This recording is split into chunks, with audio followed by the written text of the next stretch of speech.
शान्ताकारं भुजगशयनं पद्मनाभं सुरेशं विश्वाधारं गगनसदृशं मेघवर्णं शुभांगं लक्ष्मीकान्तं कमलनयनं योगिभिर्ध्यानगम्यं वन्दे विष्णुभवभयहरं सर्वलोकैकनाथं।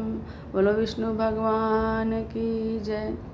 चातुर्मास महात्म्य, तीसरा अध्याय। ब्रह्मा जी कहते हैं, षोडशोपचार से सदैव भगवान विष्णु की पूजा करना तप है और भगवान के शयन करने पर वही महातप कहा गया है। इसी प्रकार सदा पंच यज्ञों का अनुष्ठान भी तप है, परंतु चतुर्मास्य में श्रीहरि को निवेदन करने पर वही महापाप हो जाता है। ऋतुकाल में स्त्री के साथ संबंध करना मनुष्य के लिए, गृहस्थ के लिए सदा ही तप माना गया है, किंतु वही चतुर्मास्य में श्रीहरि की प्रीति के लिए किया जाए तो महातप है। सदा सत्य बोलना तप है। यह भूतल पर निवास करने वाले प्राणियों के लिए दुर्लभ तप कहा गया है। देवेश्वर श्रीहरि के शयन करने पर यह सत्य भाषण रूपी तपस्या करने वाला मनुष्य अनंत फल का भागी होता है। अहिंसा आदि गुणों का पालन करना सदा ही तप है, किंतु चतुर्मास्य में बैर भाव का परित्याग करके उसका पालन किया जाए तो वह महातप कहा गया है। पंचायतन पूजा महातप है। मनुष्य चतुर्मास्य में श्रीहरि की प्रीति के लिए इस महातप का विशेष रूप से अनुष्ठान करे। सभी पर्वों के अवसर पर सदा दान देना चाहिए, यह तप है, परंतु चतुर्मास्य में विशेष रूप से उसका पालन करने पर वह दान अनंत होता है। चौमासे में दो प्रकार का शौच ग्रहण करना चाहिए, एक बाह्य शौच, दूसरा आंतरिक शौच। जल से नहाना धोना बाह्य शौच कहलाता है और श्रद्धा से अंतःकरण को शुद्ध करना आंतरिक शौच है। इंद्रियों का निग्रह करना चाहिए, यह तपस्या का उत्तम लक्षण है, किंतु चतुर्मास्य में इंद्रियों की चंचलता दूर हो तो वह महातप कहा गया है। इंद्रिय रूपी घोड़ों को काबू में रखकर मनुष्य सदा सुख पाता है। वे इंद्रिय रूपी अश्व जब कुमार्ग से चलने लगते हैं तब जीव को नरक में गिराते हैं। यह काम महान शत्रु है, इस एक को ही दृढ़तापूर्वक जीते। जिन महात्माओं ने काम को जीत लिया है उन्होंने संपूर्ण जगत पर विजय पा ली है। काम और संकल्प पर विजय पा लेना ही तपस्या का मूल है। वही सबसे उत्तम ज्ञान है जिसके द्वारा काम को जीत लिया जाए। लोभ सदा त्याग देने योग्य है, क्योंकि लोभ में पाप की स्थिति है। लोभ को जीत लेना ही तप है। चतुर्मास्य में इसका विशेष महत्व है। मोह का अर्थ है अविवेक, वह सदा त्याग देने योग्य है। जो मोह से रहित है वही ज्ञानी है। मनुष्यों के शरीर में रहने वाला मद ही महान शत्रु है। यह तो सदा ही, किंतु चतुर्मास्य में विशेष रूप से उसका निग्रह करना चाहिए। मान बड़ा भयंकर शत्रु है, यह सब प्राणियों के भीतर निवास करता है, उसे क्षमा द्वारा जीतना चाहिए। चतुर्मास्य में उसे जीतना अधिक गुणकारी होता है। ईर्ष्या भी महान पातक का कार्य है, कारण बनती है। अतः विद्वान पुरुष चतुर्मास्य में उसको जीते। जिसने उसे जीत लिया उसने तीनों लोग जीत लिए। अहंकार के वशीभूत हुए अजितेंद्रिय मुनि धर्म मार्ग को छोड़कर कुमार्ग के कर्म करने लगते हैं। अतः अहंकार का परित्याग करके मनुष्य सदैव सुख पाता है। विशेषतः चतुर्मास्य में अहंकार के त्याग का महान फल है। यह तपस्या का मूल है। जो मनुष्य विष्णु के शयन काल में प्रतिदिन एक समय भोजन करता है उसे द्वादशा यज्ञ का फल मिलता है। जो मनुष्य चतुर्मास्य में प्रतिमास नित्य चांद्रायन व्रत करता है उसके पुण्य का तो वर्णन हो ही नहीं सकता। जो मनुष्य भगवान विष्णु के शयन काल में कृच्छ व्रत का सेवन करता है वह पाप राशि का नाश करके वैकुंठ में भगवान का पार्षद होता है। जो चातुर्मास्य में केवल दूध पीकर रहता है उसके हजारों पाप तत्काल विलीन हो जाते हैं। यदि धीर पुरुष चौमासे में नित्य परिमित अन्न का भोजन करता है तो वह सब पातकों का नाश करके वैकुंठ धाम पाता है। चौमासे में एक अन्न भोजन करने वाला मनुष्य रोगी नहीं होता। जो क्षार लवण का सेवन करने वाला नहीं है उसमें पाप का अभाव हो जाता है। चौमासे में भगवान विष्णु की प्रसन्नता के लिए फलाहार करने वाला मनुष्य बड़े बड़े पापों से मुक्त हो जाता है। जो कंद मूल का आहार करता है वह अपने साथ पूर्वजों को भी घोर नरक से उद्धार करता है और भगवान विष्णु के लोक में जाता है। जो प्रतिदिन चौमासे में केवल जल पीकर रहता है, उसे रोज रोज अश्वमेध का यज्ञ का फल प्राप्त होता है। जो मनुष्य चौमासे में श्रीहरि की प्रीति के लिए शीत और वर्षा सहन करता है, उस पर प्रसन्न होकर भगवान श्रीहरि, भगवान जगन्नाथ उसे अपने आप को दे डालते हैं। जो मन ही मन भगवान नारायण का चिंतन करके इस परम पवित्र और पाप की शुद्धि के हेतुभूत पुराण को सुनता या पढ़ता है, वह मरकर मोक्ष को प्राप्त होता है। नारद जी ने पूछा, प्रजापति 16 उपचारों से किस प्रकार भगवान की पूजा की जाती है? तो ब्रह्मा जी ने कहा, वेदों और शास्त्रोक्त के विधान के अनुसार भगवान विष्णु की भक्ति दृढ़ करनी चाहिए। यह सब जो कुछ दिखाई देता है, सबका मूल वेद है और वेद सनातन भगवान विष्णु का स्वरूप है।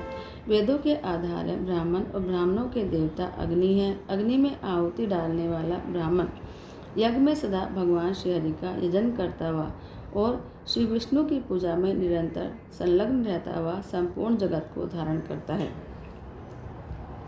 भगवान नारायण का स्मरण और ध्यान कलेश दुख आदि का नाश करने वाला है। चतुर्मासी में भगवान श्रीहरि जल में विशेष रूप से व्याप्त रहते हैं। जल से अन्न पैदा होता है, जिससे जगत की तृप्ति होती है। वह अन्न भगवान विष्णु के शरीर के अंश से उत्पन्न होता है। अन्न को ब्रह्म कहते हैं। वह अन्न आवाहन पूर्वक भगवान विष्णु को समर्पण करके मनुष्य पुनर्जन्म, वृद्धता और कलेश के संस्कारों द्वारा तिरस्कृत नहीं होता। शेष शीर्षता पुरुष इत्यादि जो 16 ऋचाओं वाला यजुर्वेद का महासूक्त है, वह सर्वोत्कृष्ट नारायण में है। उसके पाठ मात्र से ही ब्रह्महत्या दूर हो जाती है। ब्राह्मण को उचित है कि वह पहले स्मृतियों में बताई हुई विधि के अनुसार अपने शरीर में उक्त 16 सूत्रों का न्यास करे। तत्पश्चात भगवान की प्रतिमा अथवा शालिग्राम शिला में विशेष रूप से न्यास करें।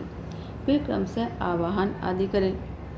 बैकुंठ धाम में विराजमान कौस्तुभ मणि से सुशोभित कोटि कोटि सूर्यों के समान तेजस्वी दंडधारी शिखासूत्र से सुशोभित पीताम्बरधारी रूप से भगवान विष्णु का आवाहन करके ध्यान करें।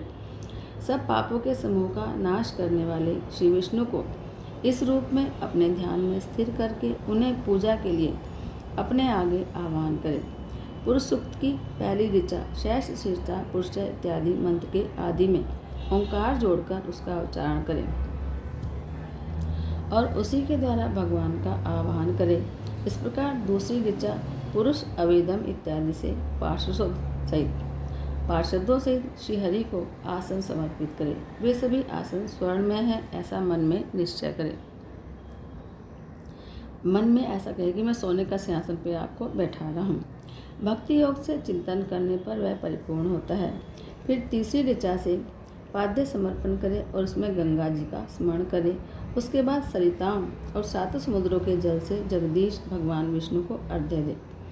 सरिताओं और सागरों का चिंतन मात्र करना चाहिए। चौथी ऋचा से अर्घ्य दान करना उचित है। उसके बाद श्रीहरि को अमृत से आचमन करावे। 3 आचमन से ब्राह्मण की शुद्धि बताई गई है। आचमन का जल स्वच्छ और फेन और बुदबुद से रहित होना चाहिए। ब्राह्मण इतने जल से आचमन करे कि वह उसके हृदय तक पहुंच जाए। क्षत्रिय कंठ तक जाने लायक जल से आचमन करे और वैश्य तालु तक पहुंचने लायक जल से आचमन करे। स्त्री और शूद्र एक बार जल का स्पर्श मात्र करने से शुद्ध हो जाते हैं। 5वीं ऋचा के द्वारा भक्तियुक्त चित्त से आचमन करना चाहिए।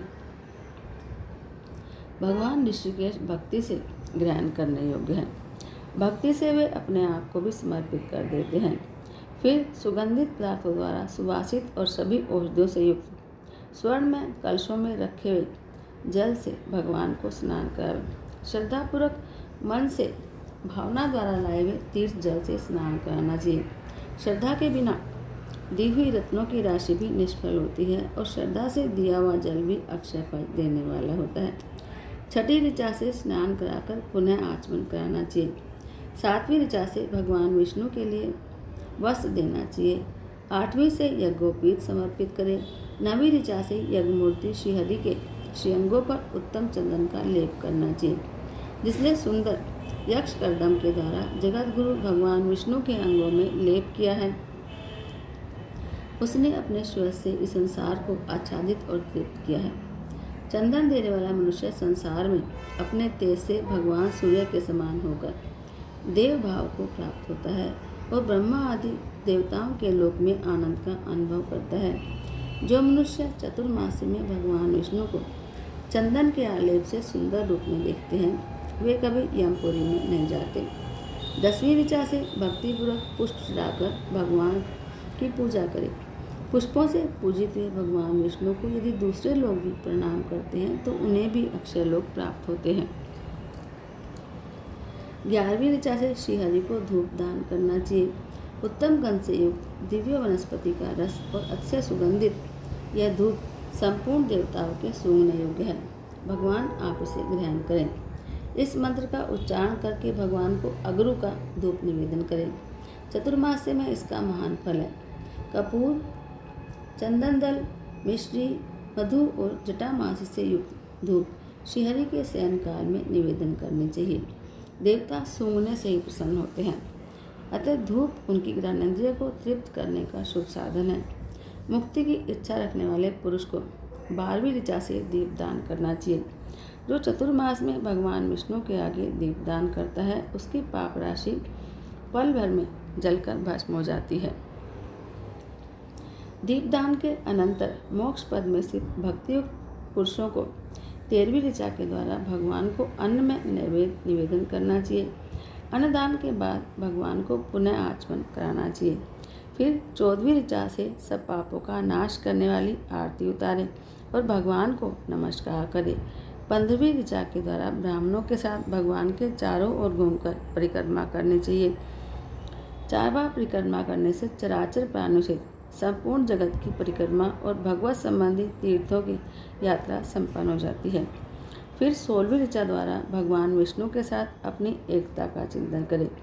मैं ही सदा विष्णु हूँ, इस प्रकार अपने मन में भावना करने वाला ब्राह्मण जीवन मुक्त हो जाता है। चौमासे में ब्राह्मण को विशेष रूप से योग युक्त होना चाहिए। इस प्रकार यहाँ मोक्ष मार्ग प्रदान करने वाले भगवान विष्णु की भक्ति बताई गई। जय जय श्री राधे। श्रीमन्नारायण नारायण हरि हरि, श्रीमन्नारायण नारायण हरि हरि।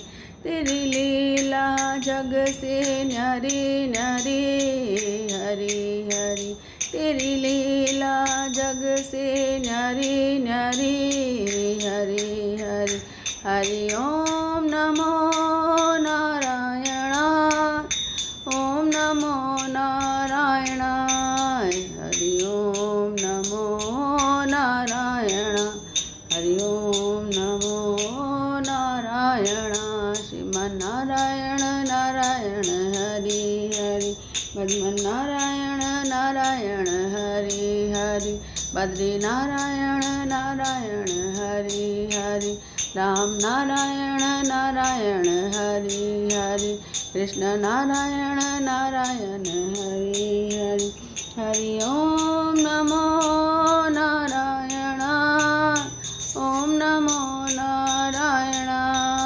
हरि ओम नमो नारायण, हरि ओम नमो नारायण।